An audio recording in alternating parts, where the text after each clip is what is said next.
Hello, this is Roland. Today I want to stop by, try to keep this video short, and tell you about my new meditation. Well, it's not a new meditation, it's the same meditation, but I'm giving it a little different name. I'm calling it Meditation for Hard Times. There's a lot of different things I could call it. I'll just call it a meditation for hard times when things get rough. Really rough.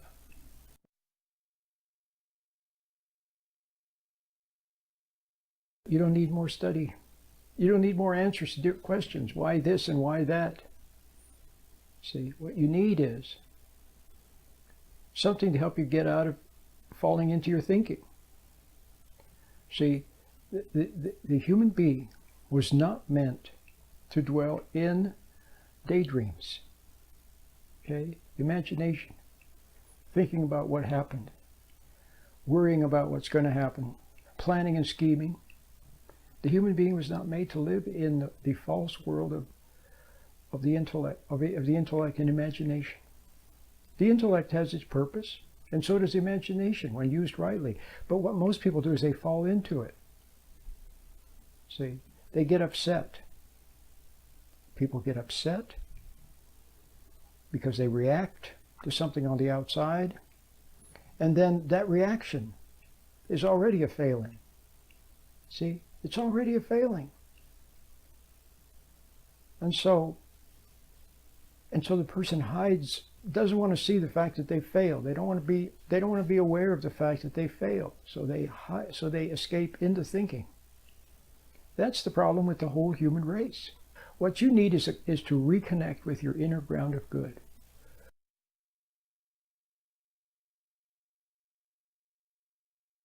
And by intuition, you can perceive wordlessly. See? So I said I want to keep this very short. So when things get tough, rough, when things get hard, when things are concerning, okay, that's when you need more than anything else to be in reality, so that you can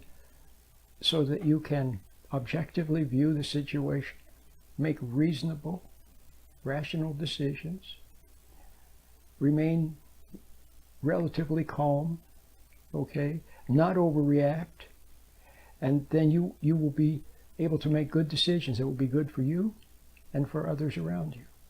Okay?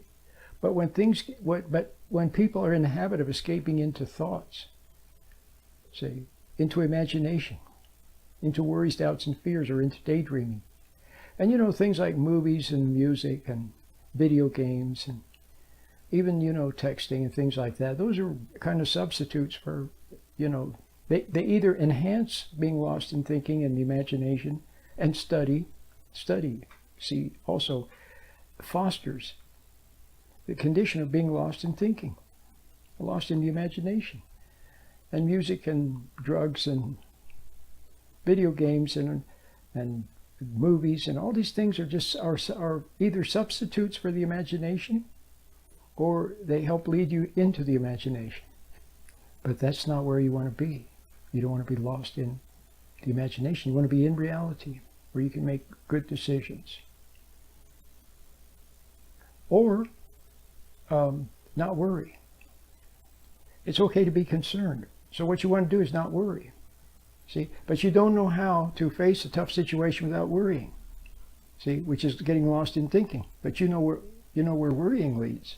So you want to be in reality. So that's what the meditation will help you to do. It teaches you how to go in a room and sit still and practice standing back from thoughts so you're not lost in them. It helps you to be in the moment, in reality, in the eternal now, where the birds are singing. Okay?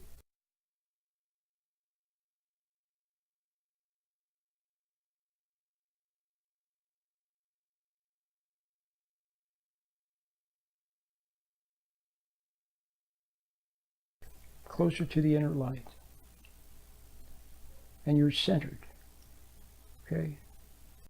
That doesn't mean that thoughts won't still be there. Of course, thoughts can be useful. They have a purpose, but not to be lost in all the time. Imagination has a purpose, but not to be lost in all the time. Okay?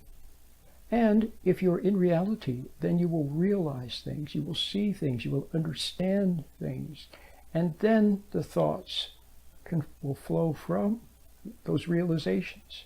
So then the thoughts will be used by, and in concert with, and flow and be an extension of what you intuitively realize. But when you bypass intuition, bypass what you know in your heart, and instead try to hide in thinking and figure everything out there, you see what I mean? That's not good. So get the new meditation. Get it. Practice it. Okay? Use it. Download it. Have it with you. Okay? Could do you a world of good. My name is Rowan.